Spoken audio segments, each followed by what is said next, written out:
Zeroday Intel Crypto Hub. Here we are.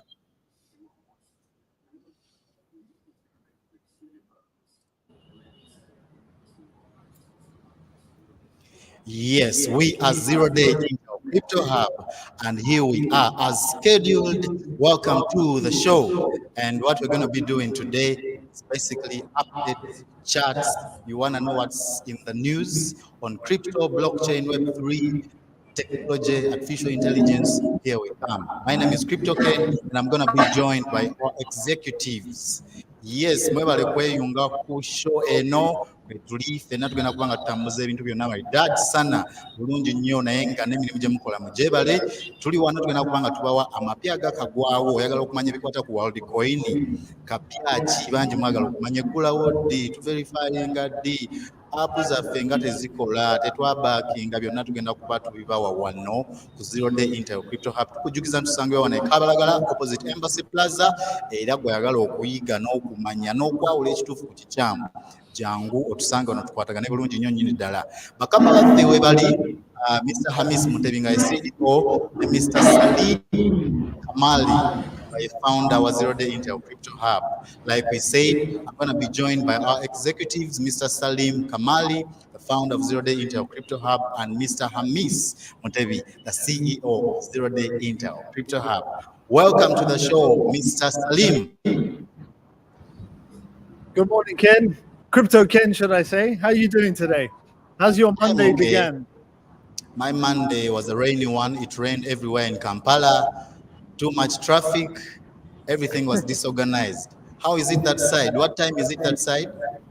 Well, you know, it's here it's 1:30. So it's 1:22. So it's almost time for the US market to open.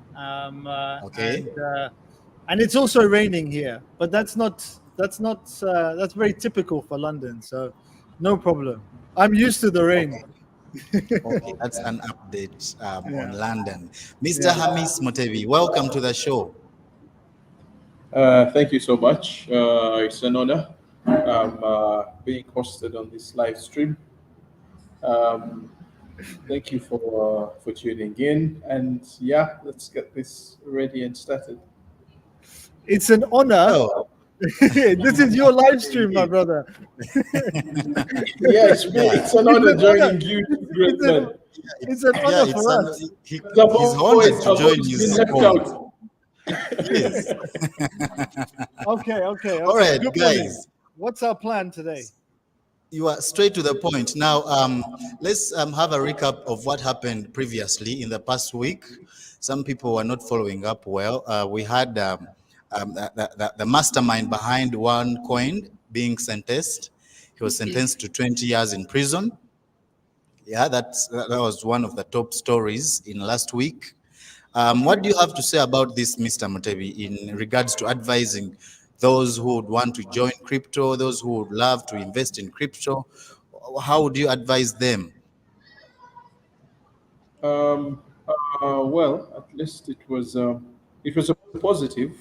Finally, the guys behind Worldcoin have got what they deserved. I don't know if it's what they really deserved, but it's a positive step on our side because it's when you look at it at the side of consumer confidence around the crypto space. Yes. Because like you would know, people right now they've had a negative perception around cryptocurrency, let's say in Uganda, East Africa, and the world. Yes, very much. Yep. If you look at one coin that you've just given out in particular, it had agents in all regions of the country. And when people lost their money, it was disaster. So we had projects like Worldcoin coming in, and to them, the name was so synonymous with Worldcoin. And yes. And the fact that at least now people can start to differentiate and know, like, this was a scam. Some of the perpetrators behind it were, are behind bars. It's a positive, I would say, for the crypto space, the participants and the users, would call the clients as well. Yes, yoyo mukulu mwami Hamis Mutebi watu wayogedde. Tuogedde ku nsonga ya Worldcoin kubanga abakulu abali mabega wa Worldcoin eno omu ku bo yakwatibwa era mu wiiki gye tukubye omugongo munnange yasalirwa emyaka 2 mu kkomera.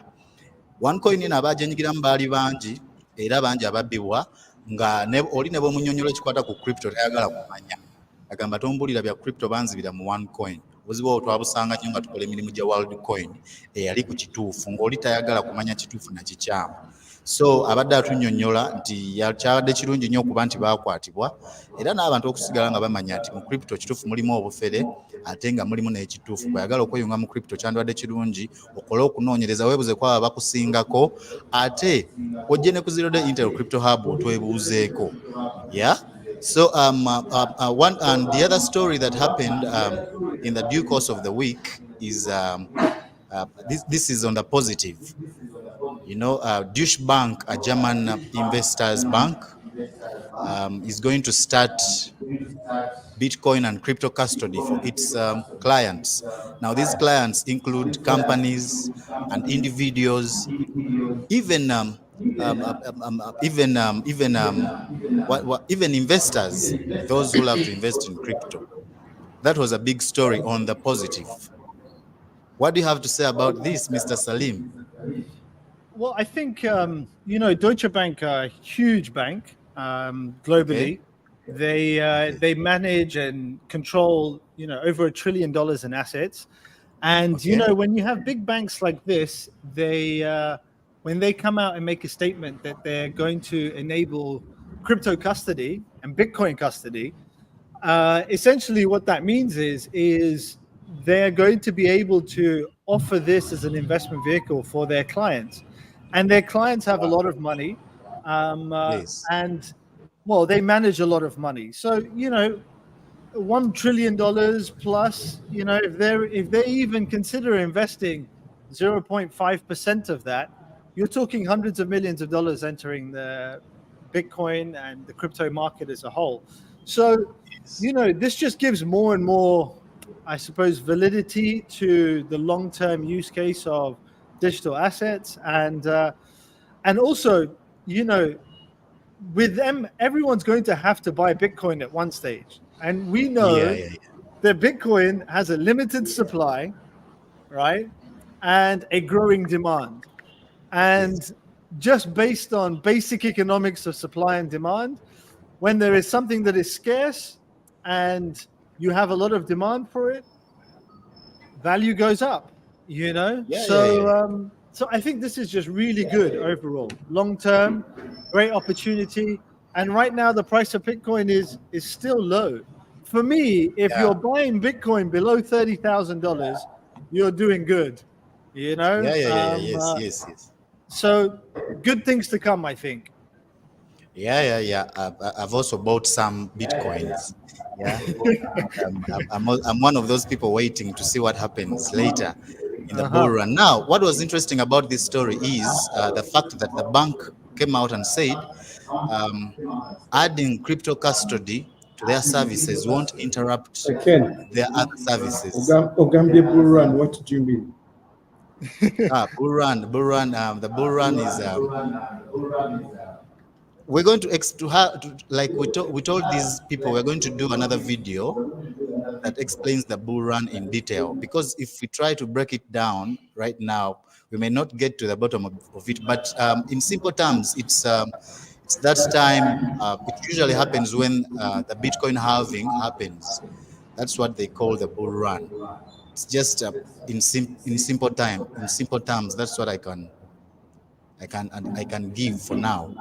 But we're going to do a separate video that explains the bull run, its benefit, and how relevant it is to the crypto space. And we urge our viewers to watch out for this video and get to understand what the bull run is, so that they all get prepared for it.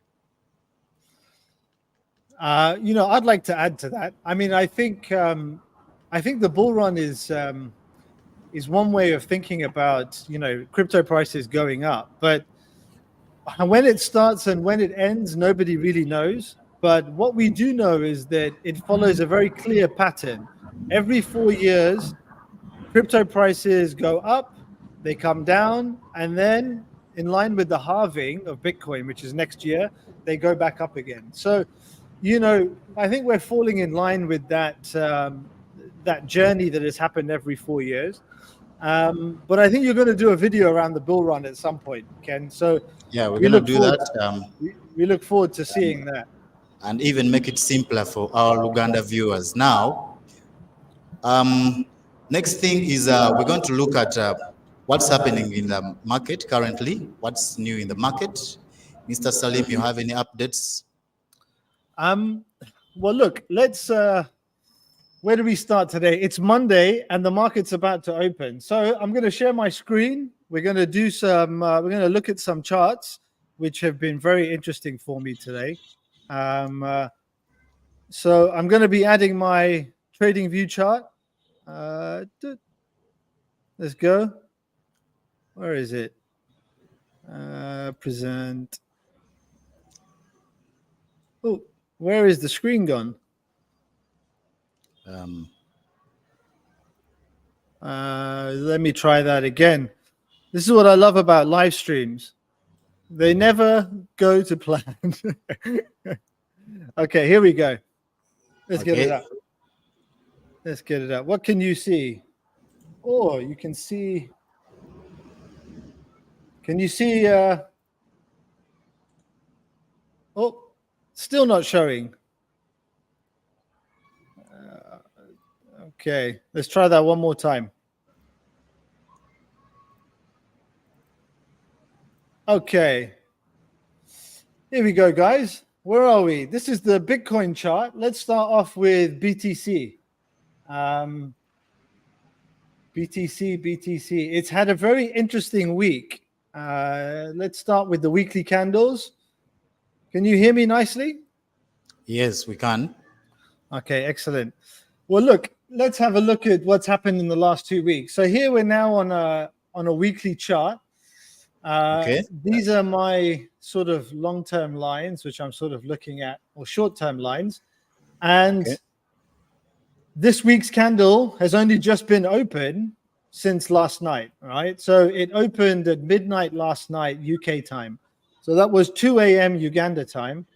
And if we have a look for the day, we go down now to a daily chart, we can see that we've had a good strong start to the day. Bitcoin is already up almost 2.9%, and it looks like it's aiming to get to this trend line, So as you can see, this trend line is holding quite nicely going down, and we sold off from when we were here last time at this particular point, which is like the 28,100 area, which seems to be a little bit of resistance. So for me, until we get above this area and hold, I don't think we're in the clear. So I don't see Bitcoin going much higher until we've broken above this 28K. 28,100 area here. No, 28. What is this? 28,500. So I would suspect if we get above this trend line here and hold, then we're definitely going to go up and test this 31,000 again. That for me is my feeling right now with Bitcoin. So for me, I don't generally like to trade on a Monday. But the market's opened up quite well. Let's go down to the 4 hours. You can see there's a nice gap here where there's not much traded volume if you look on the right-hand side. So you can see this is the target. This here is the target for us right now. So this is this is a no trade area for me. Personally, I wouldn't be trying to trade here because it's kind of in the middle of nowhere.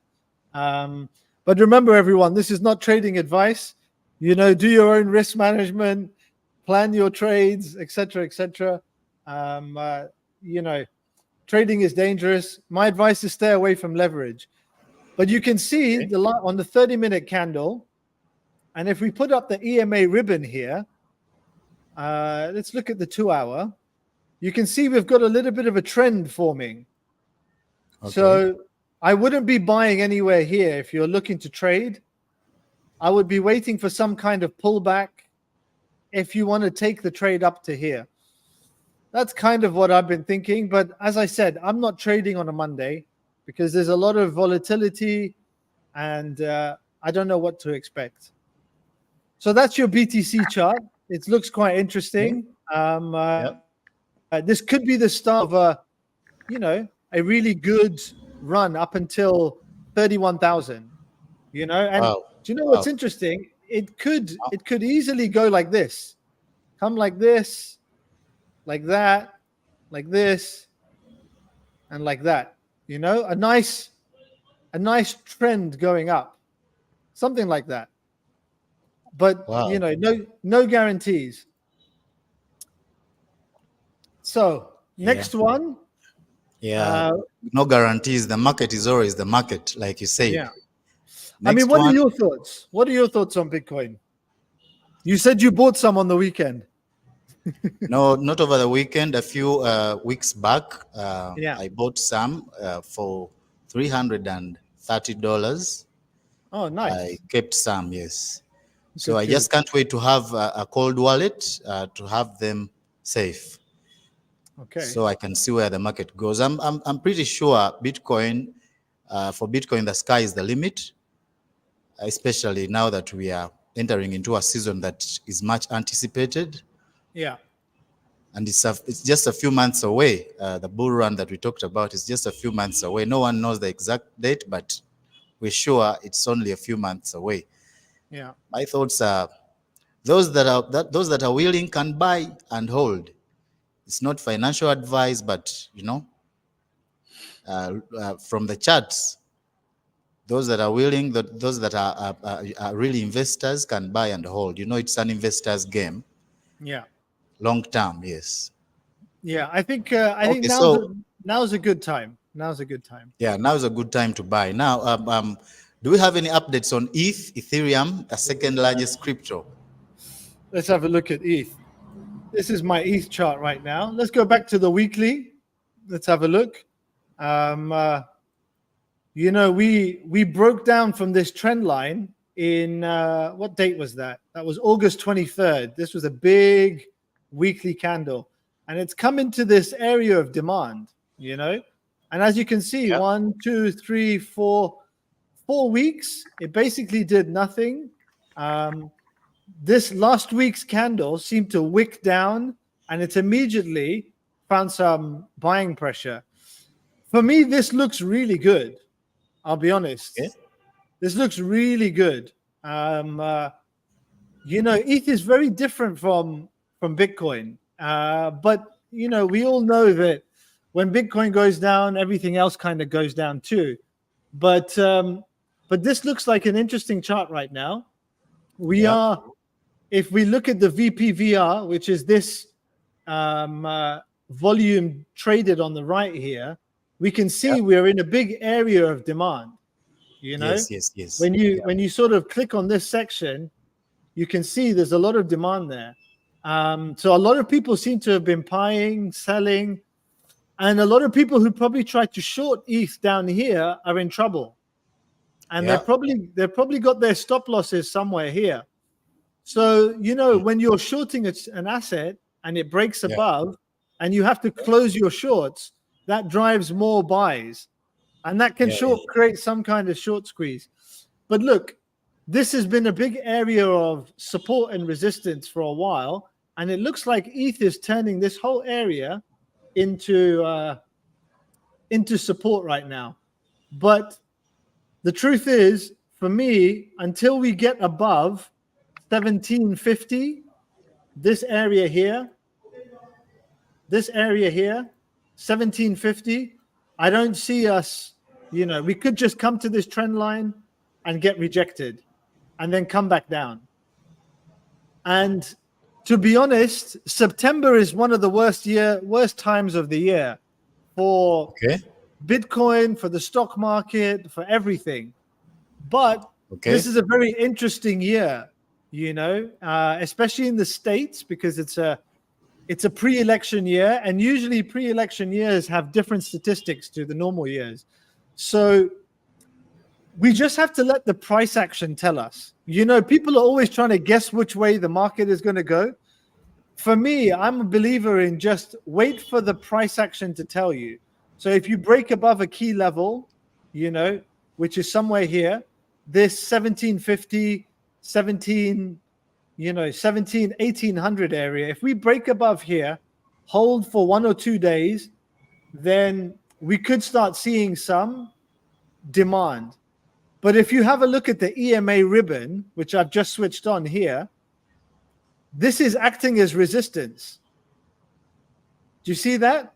It's acting as resistance. So until we break above here, I'm not confident that we're in, ETH is going too high just yet. You know, this process can take a long time before we get above. This is a big resistance level, 2100. But once we're above here, and hopefully that could be early January 2024, if we look at the time frame, you know. So, and remember, these are weekly candles. So it's an interesting chart. It looks good. Long term, this is a great place to buy for the long term. You know, as you can see, where are we? We are currently, we're currently 66% off our all-time high, roughly. And, you know, people are saying that this bull run, ETH might go to 10K, you know, potentially even 20K. So if you look at where we are now and we go up to, say, the 10K area, that's a 500% return. It's really possible, you know. So it's an interesting time. And a lot of it's going to depend on US policy. There's many things that are going to affect the price of, especially these risky assets. So yeah, that's your ETH chart for you. Before you ask me, I'm just going to jump straight to the Worldcoin chart because that's the best one. Okay. That's been the most interesting one last week. Yeah, Right? that's what everyone's been waiting for. That's the one everyone's been waiting for. Yeah, So I don't know if you guys remember, last week I shared this trade. Do you remember we have our little community group? And I shared this trade. And I put up I had put up around an entry point when we broke out of this sloping trend line going down. And we almost hit my target of $1.80, but we got really close. Yeah, that was close. Let's have a look exactly. But the Worldcoin went up last week 74%. You know, let's have a look. It was in 2 days. In 2 days, we went from $1, 97.1 cents, right the way up to $1.71. So it was a nice 70% trade there, which was really interesting. And you know, is this the start of a retest of our previous all-time high? That's the question. And if we have a look today, this is the candle we have today, and this is a good buying area. So look, I'm gonna get rid of this this trade that we did last week, and those of you who want to sometimes look at try to find an entry point, when you have a breakout like this of an asset and you're on TradingView, you just go to your fib retracement and not this one, sorry, you go to your fib retracement, you go from the swing low to the swing high. So we came from here and we went up to here, and as you can see, it's come back to the 0.618. That's why you can see this red candle came down, stopped at the 0.618, and then the new daily candle opened up at the 0.618. 0.618 is known as the golden pocket. So whenever an asset goes up, it tends to retrace back to the 618 and then find buying pressure. So if we go down to, let's go down to the 4-hour candle, you can see, if we put our EMA ribbon, you can see It jumped up from here, came up, and now it's found buying at the EMA ribbon. So this is always a good little trick. You know, whenever you see an asset go up, just be patient, wait for it to come back down, put your fib retracement, and get your entry in at the 0.618. Because if you had just been patient and put an entry at here, you would already be up 10% today. It's not bad, right? So that's a little trick for people who are watching today. But look, I think right now, I wouldn't enter a trade right now. If we get above the $1, you see this previous swing high, swing low here. If we get above here, this is what I'm looking for. We've gone like this. We've come down like this. You know, potentially we could go up, but it won't be a straight line. We'll have to wait and see, right? So we go like this, we come like this, and we come up to this, you know, $1.80 area mark. That's my, and then we'll see what happens. So I guess that's your update on Worldcoin. I'll be sharing some more, maybe potential entry points in our community group. But you can see, if you have a look at the VPVR on the right, you can see there's a lot of trades going on in this area. And also, if you have a look down here, just have a look down here, where we, if you can see, there's a lot of volume. So this is really important. When you see a lot of volume, that's a sign of a trend change. So we were going down, down, down, down, down, and then volume has slightly been increasing, and then boom. So this could be the start of a nice trend change. So you know, looking at the 2-hour frame, looking at the 2-hour chart, that's usually where I like to find an entry once we've got a trend change. So yeah, that's your Worldcoin chart for you, Ken. Wow, thank you so much. Abatulaba mwena efe aba Zeroday Intel Crypto Hub tukutusaako ebipya ebyakagwawo byesobola okugoberera mu ssente z'oku mutimbagano ze wandiise cryptocurrency ne teknologiya AI kugamba obeere nga nawe otambula n'omulembe.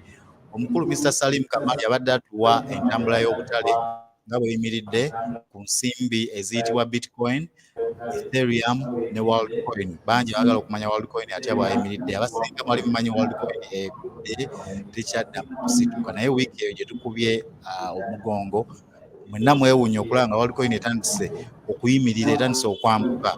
Tugenda kuba nga tubatuusaako ebipya ebifa mu Worldcoin n'ensimbi endala ez'oku mutimbagano za cryptocurrency. Yes, Mr. Salim.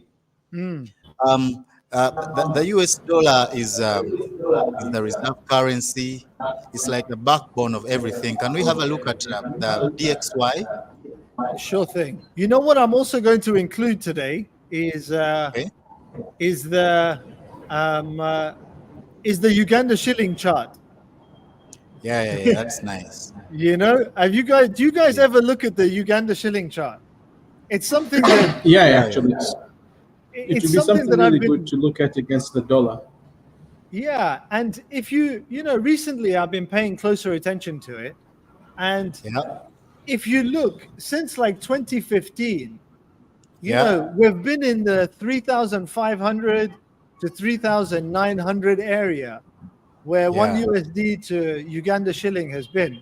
You know, I noticed a few weeks ago, we jumped up, we got to 3,635, and boom. The dollar had strength against us. It's an interesting chart to look at, because right now when you look at the DXY, this is my analysis on the DXY. DXY has been strengthening, but ultimately we know the dollar is going to go down long term, but it's having an interesting effect on our Uganda currency. And you know, once Uganda starts selling its oil, the Uganda shilling is going to get much stronger, I think. Well, we can't wait for that. Yeah. Every Ugandan can't wait for that. Omukulu atugambye nti dola engeri gyeri mu kweyisaamu ennaku zino kisuubirwa nti yandika okusingako nga weeri, era ng'agamba nti buli lwekka kinyigirizaamu ku nsimbi zaffe ez'e Uganda, naye ng'agamba Uganda bwe nayo etandise okutunda amafuta kijja kuyamba siringi ya Uganda okuba nga nayo efunamu ku maanyi nesobola okwetengerera neeyimirira nga ssente endala zonna ez'amaanyi. Yes, Mr. Salim, back to you. Okay, so look, we've got the DXY open here right now. So the DXY is essentially, it's a chart that brings in a variety of currencies versus the US dollar. Yes. And you know, many people who trade Bitcoin, they strongly believe that Bitcoin and the US dollar, the DXY, are correlated. So when the DXY is going up, Bitcoin is going down. That's usually what everybody thinks. And it's, you know, the chart tends to show that. So, you know, 2021, when the DXY started to rise, it went up almost 28%. Bitcoin crashed, you know, almost 70%. So, you know, it seems to work. And right now, the DXY, let's have a look at it today. It's approaching this resistance. You can see we've gone up in this straight line over the last, how many weeks is this?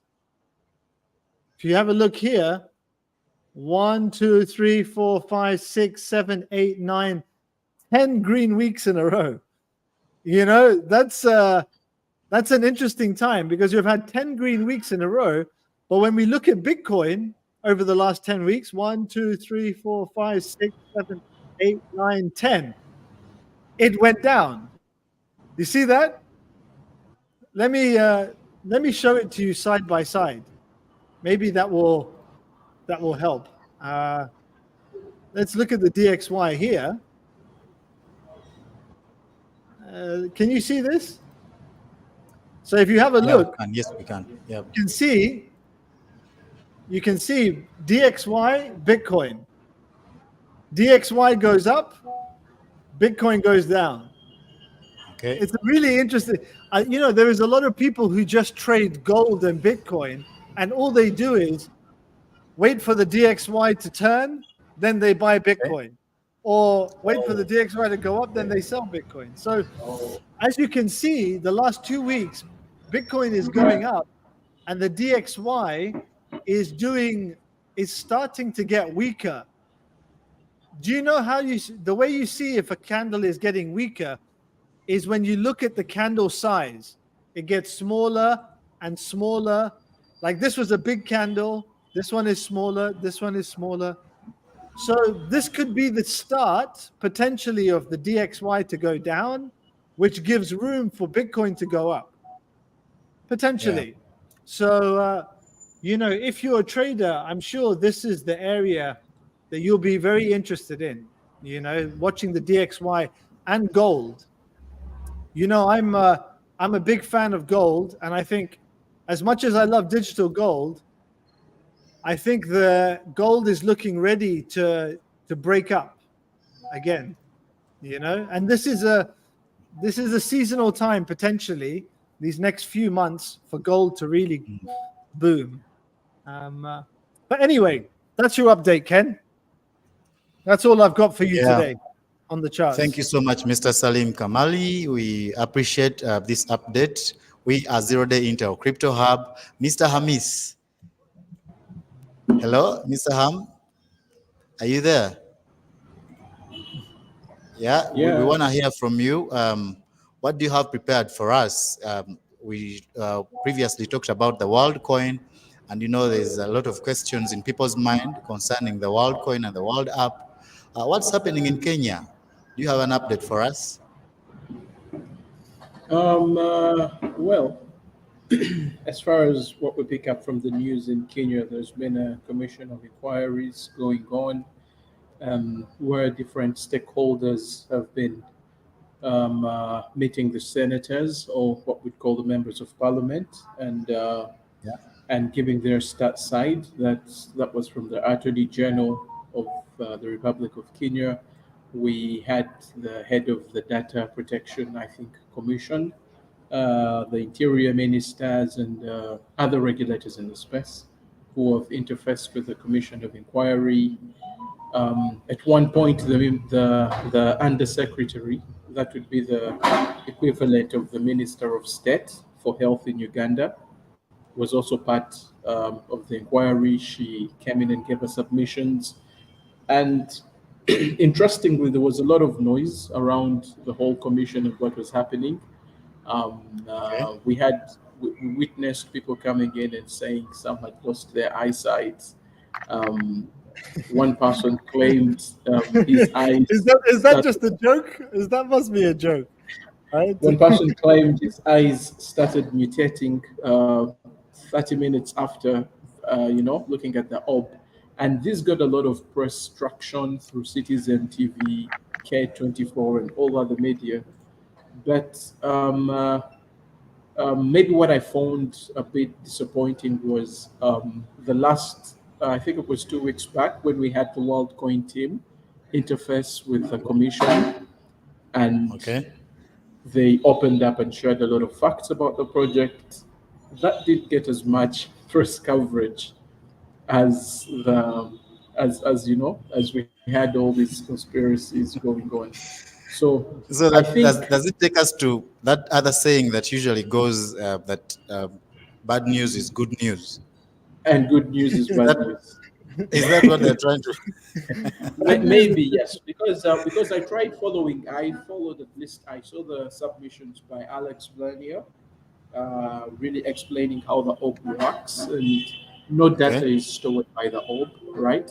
It does two things: just verify proof of life before it, and that you've never verified before, and that's it. And automatically, a code is generated from Iris before, and that's the unique ID that's generated. Nothing else is stored, but you could see the senators were really trying to push and find out where is this data stored, what is the real use case of capturing irises. But I think it just takes us back to the bigger picture of awareness and people understanding how blockchain protocols work. So far, that's what we have coming out of Kenya. We'll wait for what the Commission of Inquiry, submits. But at least it was a fruitful session with the WorldCoin officials. I saw Mr. Sam, I think it's Sam Sado there, and a couple of other officials. So a lot of questions were cleared up, and all there were a few other gray areas, but at least the key questions of privacy and security for the Kenyan citizens were addressed. Wow, Yeah. that's nice. Now, from what I've heard, looks like there's a lot of drama happening in Kenya around the WorldCoin project. Also, where you mentioned someone who said they lost their eyesight, something that we've not seen in Uganda.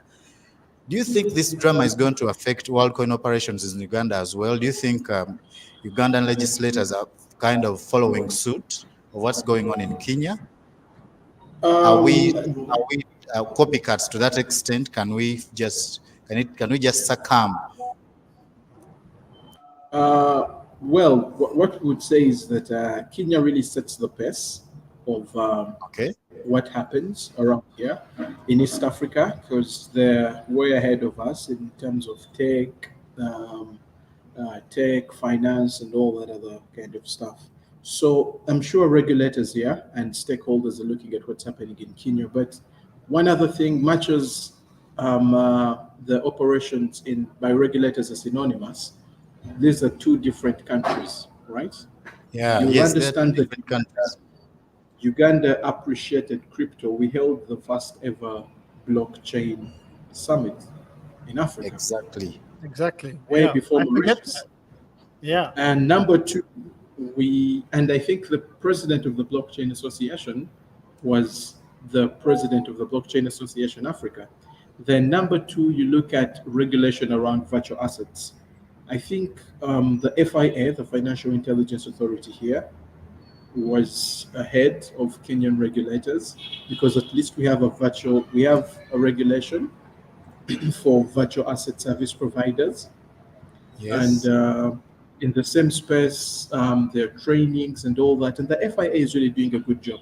So much as Kenya has what's going on, Uganda also has its own parameters. So I don't really think 100% that what's happening in Kenya will affect us here, but maybe the regulators here will ask more questions, and to which we've really been compliant. Now, just going back to the people putting up those claims, whenever you have something new, just remember when in the 50s when electricity was coming to Uganda and poles were being stretched through. You know how electricity runs, right? An electric pole is Yes. placed somewhere, and villages and communities resisted this. They said, when that pole is put in your house, you cannot have children.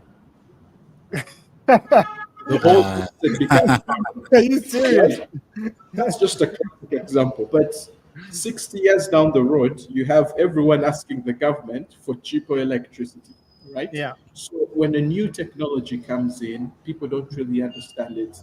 You're yeah. always going to have, people posing this kind of questions and sentiments. I interacted with one person. This was a civil engineer who okay. told me that he had also suffered a problem with his eyesight. That was last year in, I think, in April. We verified Oh, him around City Square. But 2 months back, he was asking me, how can I enroll my whole family to WorldCoin? You understand? So, so it's it's funny. just more about awareness. That's Yeah, because I talked to him for about 3 weeks and I made him understand. I told him maybe you came from a site, it was a dusty day, but straight away you think that you had an off. The first time I started wearing a seatbelt, I suddenly started feeling some chest pains, and I thought it was a seatbelt. So these things will be there, but most importantly, is people are understanding that everything WorldCoin is doing is transparent. The orb has been put apart. The videos are on YouTube where you can really see all the components, how it works, and what the Mm, project is there for. yeah, wow. yeah. Wow, wow. It sounds funny how someone that thought they had lost their sight wants to bring their entire family. Uh, do they want to spoil the entire family's sight? Well, well, Do it's you, now a do you, different narrative.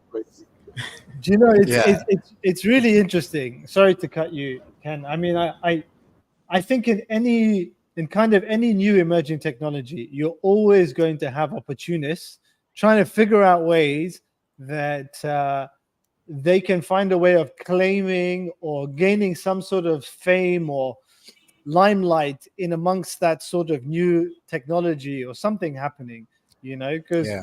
when I watched the video of this guy who claimed that the orb is making him have bad dreams, and like his eyesight was no longer working, and I couldn't understand, because it's not even the machine, the device itself, it doesn't really capture anything. It's not even a flash on your phone is more dangerous. If you're standing in front of a photographer and he flashes you in that light, that's more dangerous.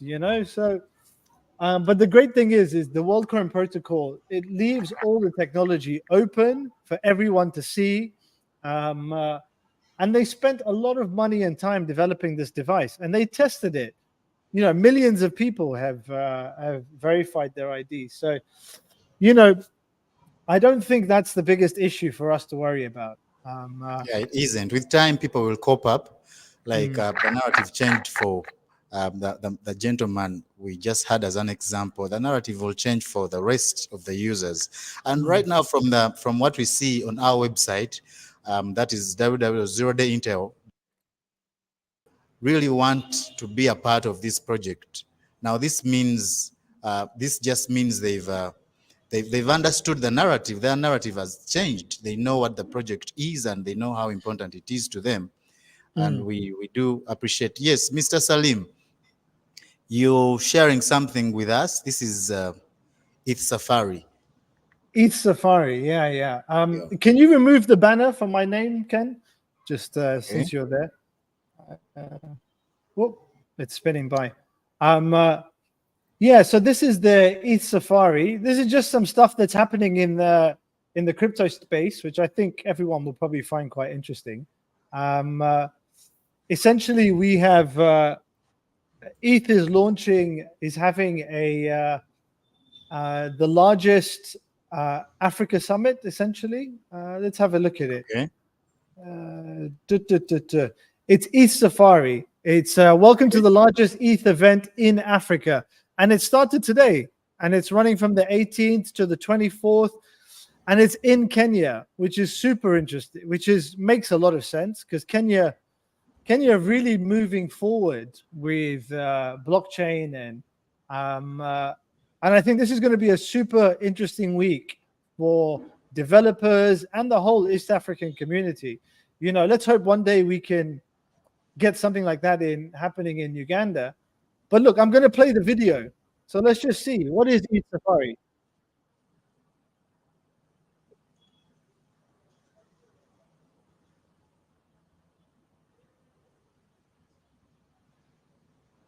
Oh, let's improve the quality. Let's start it again. Sorry, guys.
Looks like a great time.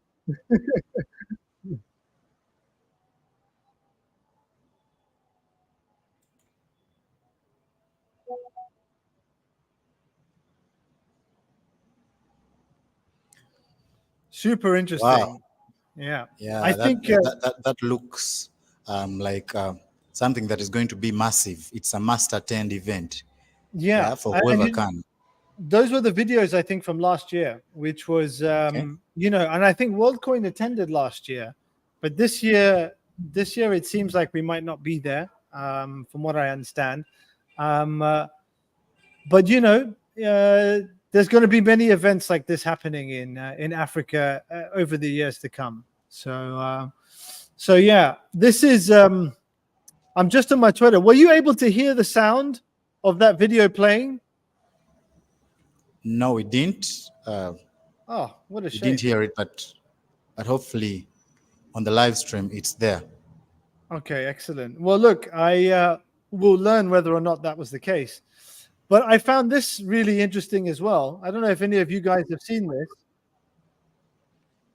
Yeah. Just raise up the volume a little bit. The volume is down.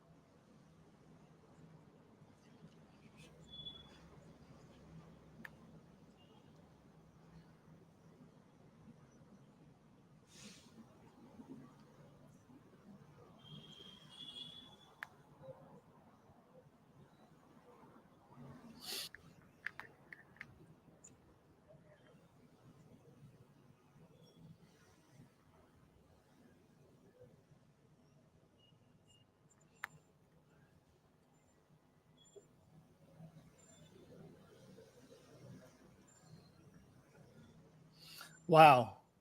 Ruto is really making some moves in Kenya. And I think this is a really big deal. The first ever agreement signed between an African nation, and I suppose in partnership with tech, and an African nation. I mean, it's Progress. It's progress. It's interesting, M-Pesa and Apple partnership. What does that mean? What does that mean for Apple users? What does that mean for M-Pesa? What does that mean for the East African community? Because if M-Pesa are doing this, it's only going to be a matter of days before MTN start sniffing around Apple, or you know what I mean? Exactly. Yeah. So really, really interesting. What are your thoughts, Hamis? And if anyone wants to see this video, you can find it on our Twitter.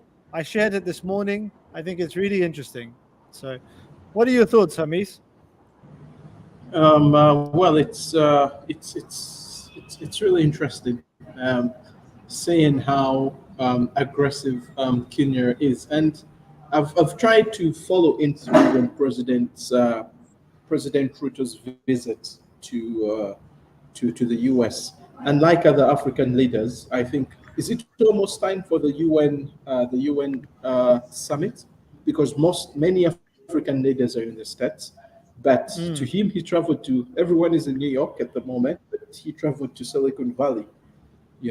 It just shows you how they're thinking. And a few things I took away from that were the incentives that the Kenyan government is aligning for tech, because VAT has been eliminated on exported products, and taxes have been removed on stock-based compensations for employees of startups, and you also have the domestic equity requirements for ICT companies being scrapped. And Interesting. that's just a very big motivation and incentive for companies to come in. And when you look at M-Pesa and the numbers it's doing, they're doing over $360 billion. Over Wow.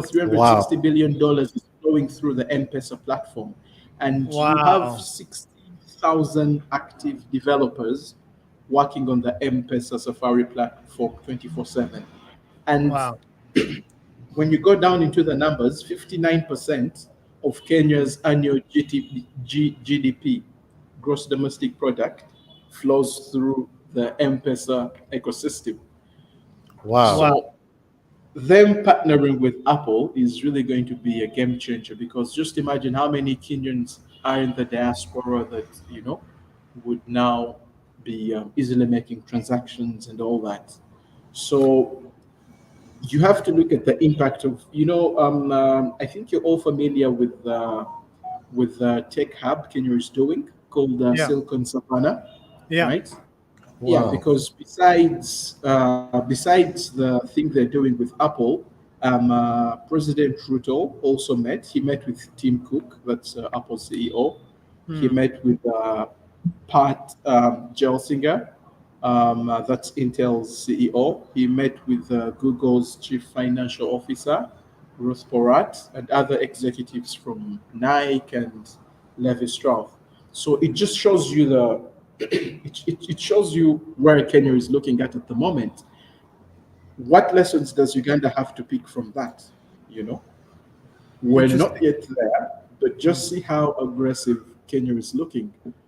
To me, it's really a positive it's really a positive thing for our whole industry in East Africa.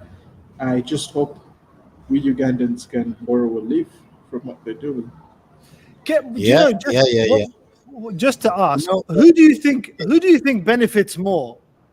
Is it Kenyans? Is it Safaricom? Is it M-Pesa? Or is it Apple who benefits? Who's going to be the beneficiary of this partnership? For me, I look at the African system. We pioneered mobile money. We were the first people to implement it on the ground, real use case, finding a ways of people in the villages to transfer value. And we did that almost 15, 16 years ago, right? These guys they're almost late to the game. yeah. And Yeah. who But we benefits already from built this? our way up. Yeah. So, I look at Apple and I'm thinking, who's really getting access to a new market? Is it Apple or It's is it the Apple, other way definitely. around as well? It's Apple. The mobile money market is something that was already built by we people, and they just came into. scoop what is already in existence. It's just, but I'm happy for Kenya since they are the biggest players in tech in this region. I believe Uganda will also follow suit Yeah. and things will get going in the whole region because we Yeah. follow Kenyans, like Mr. Hamis mentioned earlier. Everything we do, we look up to Kenya. I believe the best is yet to come here for MTN and Airtel and all those mobile money companies. Yeah. No, Yeah. absolutely. You see, when you ask like who stands to gain, because if you look at the composition of Safaricom, you have the Kenyan government owning 25%, sorry, 35%. I think Vodacom owns 35%. Then there is a free float of about 25 to 30%. So I think the Kenyans really stand out to gain more. It's, I think, just more about the government's resolve into participating in these places, because you'll be shocked to understand that in Uganda, UTL was the first to come up with mobile money Wow. I didn't in know that. Uganda, and that's a government-owned Yeah. telecom. But because it did, and it was someone called, I think it was Dan Walusimbi, that must have been the name initially. Then at the time, MTN just had it was like an it was more like an inter payment system they had with their clients, but they were Yeah. able to copy paste what UTL had, and so it just shows you the will, Yeah. for this. So to me, I think Kenyans will benefit more in the run. Interesting. Interesting. Well, look, Wow. Uganda, we're not That's far nice. behind. So, Yeah, we are not far behind. Atulaba atwetegereza ife aba Zero Day Intel Crypto Hub. Tubadde twogera ku kipya ekyaguddewo e Kenya, kampuni ey'amaanyi mu America eyitibwa Apple yakoze enkwatagana, bakoze endagaano ebakwasaganya ne kampuni ey'omu Kenya, nga kampuni eno y'amaanyi nnyo nnyini ddala era ng'eyitibwa M-Pesa. Ekintu kino kiragira ddala amaanyi n'okukakasa nti tekinologi mu Africa naddala mu East Africa agenda yeeyongera okukkirizibwa era agenda kuba nga asaasaana, Abafirika batandike okuganyulwa mu tekinologi ono ow'enjawulo. Naffe mu Uganda engeri gye kiri nti Kenya gye tusinga okugoberera olw'okuba yetusingako obumanyirivu mu bintu bino, tusaba nti luliba olwo era ne mu Uganda ekiseera ekitali kyawala kampuni nga Apple ez'omu America ez'omu nsi yonna ezimanyiddwa zijja kujja zikwatagane wano n'ezaffe eza MTN ne Airtel, bannansi baganyulwe mu tekinologi yono omupya era bamweyagaliremu awatali kufiirwa kintu kyonna. Yes, Mr. Salim, yeah, are you there? I'm there. I was just checking if we had a grant to claim today, but it's not. It's next week because, it's Monday. There isn't any.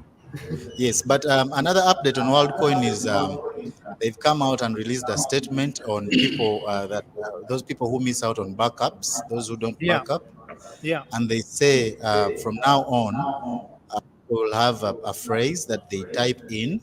Yeah. Yeah, It's I here. think as a signature. Yeah. You have it.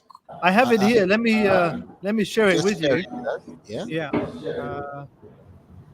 You can. It's right here. So this was the letter they sent to everybody, and it was sent to the WorldCoin community. Update to cloud backup screens. Those of you who have an account, you should have received this in your emails.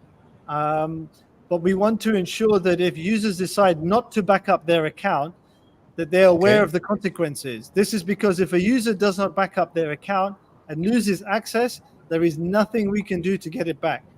And this really shows the emphasis on decentralization, right? You are in charge of your accounts. So, all of you who want to read about this, you can find it on the update. But essentially what they're doing is they're enabling claiming of all reserve grants after verification. This will be in the next few weeks. And they're introducing, what is it going to be? The premier they're introducing a phrase to ensure that you can confirm your account as well. Is that right, Ken? Yes, yes. It's like a signature. So Yeah. if someone doesn't want to back up, they use that phrase as a Yeah. signature. Yeah. Not to avoid people saying, "Oh, I missed out," "Oh, I didn't know." See, Yeah. so they do it willingly. So it's just like a signature of a certain phrase. Yeah. So this is happening over the next few weeks. It's going to be implemented. So yeah. Any other interesting news today that we can talk about while we're here? Why don't we look at something in Uganda? Something interesting that's happened in Uganda. I think we talked about this briefly this morning.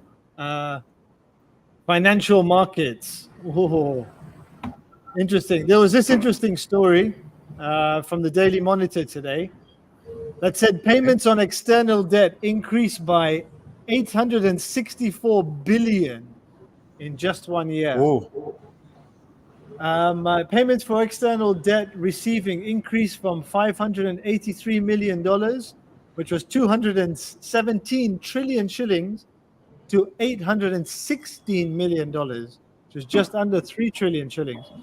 Ministry of Finance has said there has been a significant increase in the amount of money spent on external debt servicing for the period ended June 2023. And this has been driven primarily because of the increase in short-term interest rates in the States. Interest rates have been going up for over the last year tremendously. Interest rates have been going up and up and up, especially the short-term 2-year interest rate. In fact, this morning it hit 5 point something percent. Let me just double check that. So this is causing a lot of strain on people across the world, especially developing nations who have borrowed money in US dollars. So, what does the bank say? It says the increase and analysis noted was on account of a rise of principal interest rates and fees for major projects, amongst which included Karuma, Insimba, Kabale International Airport, the debt service to trade, the development bank. I mean, what are you guys thinking about this? Where is the government going to get this money? I personally think the only hope for Uganda is the oil reserves. Maybe that could be our only hope. Otherwise, if there wasn't anything like that, then we would be totally doomed. Already, we are already doomed. Yeah, that's a lot of money. It's really a big burden on Ugandans. Yeah, but I think the oil could be our way out in one way or another. Or they just print more money. slowly. Or URA step up their game and starts taking more and more taxes. All I know is that URA have got their fingers in everything right now in Kampala, which is they've got their fingers on everything. But increasing taxes would lead to riots, which is not nice. Yeah. But let's look at. I think oil could be Uganda's way out. It's Uganda's only way out. They can use it to negotiate the way out for that date. Yeah. Well, it's going to be an interesting time. Who's going to buy the oil? But then, I think one of the things that we have to look at is also, because internally, before we look at what we're going to get, is the self-check, we as a people and as the government. So I think the president's resolve in trying to fight corruption, I think goes way ahead, because because it was estimated that an average of how much was it? I think we lose out on environmental resources. Corruption comes to about 2.28 trillion per year. There is a whole report. I don't have it readily here with me, but it's with the Inspector General of Government. I will have it and share it with you. But if you look at how much we're losing out every year to corruption. The total cost of corruption in Uganda is estimated to be 9.1 trillion per year, which is equivalent to 44% of total government revenue as of 2019. Where is all that money going? Where is all that money going? Where is it being put? This is the question, right? Like, is it going into, are people taking it and investing it in the country, or are they getting it out of the country? Like, what are they doing? It's crazy. Yeah, I think some of it is going out of the country, because if it was in the country, it would still trickle down, Yeah. But I'll share a report of 2019 the next time we catch up. But those were some of the key highlights from the Inspector General of Government, and there was a highlight that the highest total cost of corruption was estimated for environmental protection sector at about 2.8 trillion per year. Wow. So before we even go to, how are we going to cover this with the oil and all that? Yes. Yeah. There's need for an in-house check. Yeah. But unfortunately, those that are supposed to do the check could be the ones. Well, look, anyway, we don't know. We don't know. We don't know what's happening. We don't know. Yeah. But look, this was another really interesting story. Did you get to see this, Hamis? I saw a headline. I just not really dived much into it, because every time I see national debt, I just freak out. I found this really interesting. What you need to know about Islamic banking. You have a long history in understanding Islamic banking. It's ingrained in your family to a certain degree. But this is super interesting. Islamic banking potentially coming to Uganda. Sharia compliant services will be available. Bank of Uganda ready to license Islamic banking products. I think this is a really good thing. What are your thoughts? And funny enough, Islamic banking and finance has existed under the Microfinance Act in Tier 4. So if you go to the Microfinance Support Center set up the government, even 4 years ago, they had Islamic products, but these products had just not been, really shared out to the general public, because one of the challenges that came in was the conventional banking and whole loan system. Many banks were lobbying against the Islamic banking coming in. But to me, I think it just gives us a greater option, and it attracts maybe even more investors, because we have communities here that maybe initially wanted to participate in business but couldn't access capital because of conflict in faith and all that. So to me, it's a positive indicator that the legislators have taken. Yeah. I mean, it's super interesting, because I don't know if you had a chance to see, there was this, Islamic coin has launched as well. Have you seen this recently? Yeah, I've read about that. I heard about it. Yeah, so that's also really interesting, which I find. It's nice. More and more Islamic products. Did they airdrop? I'm not too sure. The Reg token offering to the public with the open deal broker. So, I think you could probably read more about it, but it just shows that the power of Islam and what's happening in the world. People are recognizing that the current banking system that the world has been deploying since the Bretton Woods Accord.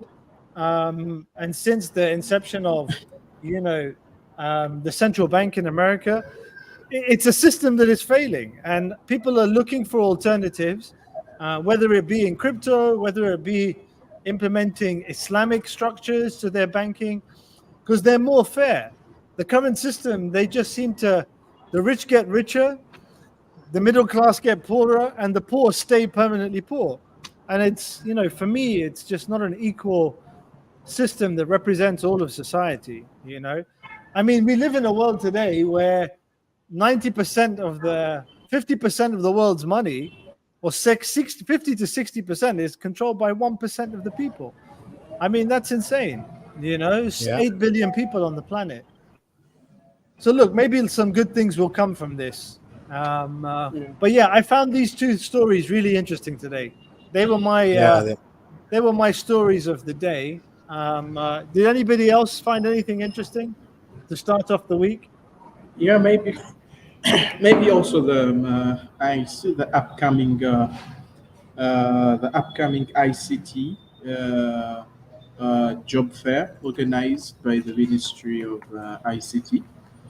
I think it's going to start on the 26th of September to the 27th. The core partner is Huawei. I think it's one of their CSR campaigns. Because Uganda produces a lot of, I think we produce over 8,000 ICT graduates annually, but less than 20% are absorbed. Yeah. So you just wonder where all this. So this is going to be the second annual ICT fair. It will happen at Kololo Independence Grounds on the 26th of September. The theme is navigating the digital horizon. The main sponsor is Huawei Technologies and Nail Post. That's part of Next Media. And it's to offer valuable platforms for young individuals to connect with employers, explore job opportunities, internships, apprenticeships, and training programs in the ICT dynamic sector. So hopefully, Zeroday Intel will be present. We're just finalizing a few requirements. And we'll share with the general public what we have to offer and guide. Inshallah. Yeah, definitely. I mean, I think there's a lot of positive things happening in innovation in Kampala. So Yes. we've got to see what we can do. Our focus is obviously trying to spread more crypto knowledge. So look, welcome. Remember to remind everyone to come and visit the Zeroday Hub. They can learn, get some one-to-one consultancy, and learn more about crypto with us. Yeah. Ken, maybe Yes. Yep. kicking off from last week, what was your most interesting event? From last week, Generally. the most interesting event I had last week was in the crypto space. Yeah, the fact that Worldcoin moved off, it went up again. That looks slight, but it gave me a smile on my face as someone that has been part of the project for a while, and someone that has received a lot of scrutiny from many crypto holders saying it will just keep going down, it won't go up again. That was a big smile on my face. It was a big event that happened. So I was happy because of that. Well, look, I think we've got a long way to go still with WorldCoin, and the team is actually, I think they were in Dubai for a particular event. I shared with it on our Twitter. People can follow along and see what's going on there. The team is moving across the world, explaining the project to many people and the value of what it has to offer to governments, to businesses, private organizations. I think the more and more people learn what WorldCoin has to offer in terms of its tech, the more adoption we'll see. The journey is still a long way to go. So. Okay. So abatulaba mwebale nnyo kubanga mubadde mutugoberera okuva gye twatandikidde. Mu bimu ku bye twogeddeko wano nga tukomenkereza, boogedde ku omukulu wa Hamis Mutebi ayogedde ku kigenda okubaayo Kololo, bagiyita ICT annual fair. Ng'enegenda kuba egezaako okutangazaamu ku bantu bigenda mu maaso mu tekinologiya wa ICT. Ogenda kumanya kampuni ze tulina mu Uganda eziri mu tekinologiya na biki bye zikola, ng'ogenze ku ICT annual fair egenda okubaayo e Kololo. Togisubwa, gezaako okugoberera ekintu kino nga bwe mugoberera ebirala byonna, oleme kuba ng'osigala emabega. So guys, I think that's it for today, and we hope our viewers get to follow us. Remember, we are at Zeroday Uganda on Twitter or X. And also subscribe to this channel so that we get in touch even more. We are also at www.zerodayintel.com. If you want to book a seat and come learn, if you want a one-on-one mentorship program, please come learn about crypto, Web3, crypto custody, and everything in that line. Don't miss out. We're going to be doing this once every week, and we're going to post on all our handles to let you know when and what time so that you get up to speed with what is happening. We are Zeroday Intel Crypto Hub. Mr. Ham, you have something for the viewers?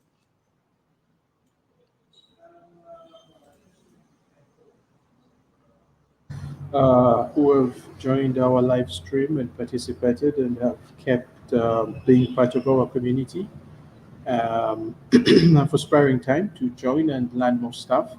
Maybe on a sad note, I'll just want to extend my sincere condolences, heartfelt condolences to our colleague and partner, Mr. David Dumala, who lost his mom this morning.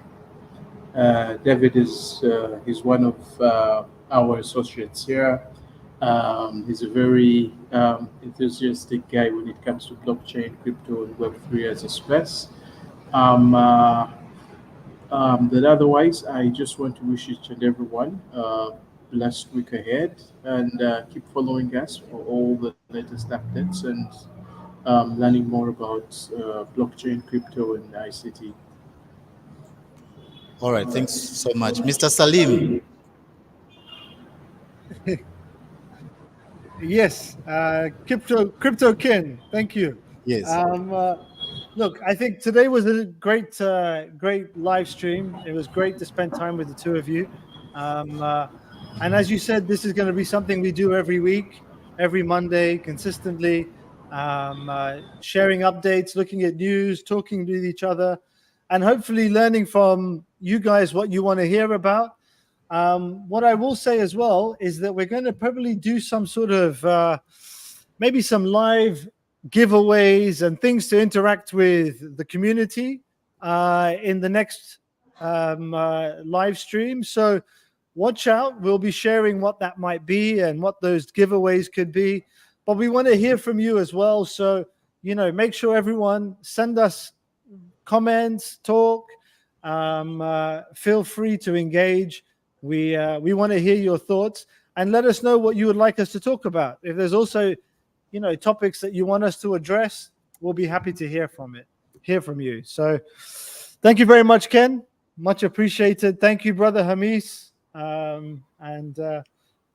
See you again next week. Yeah, well said. See you again next week. Guys, remember to engage with us next time we are on this live show. Feel free to comment. We're gonna be reading out your comments, and we want to hear from you, like he said. See you again next week.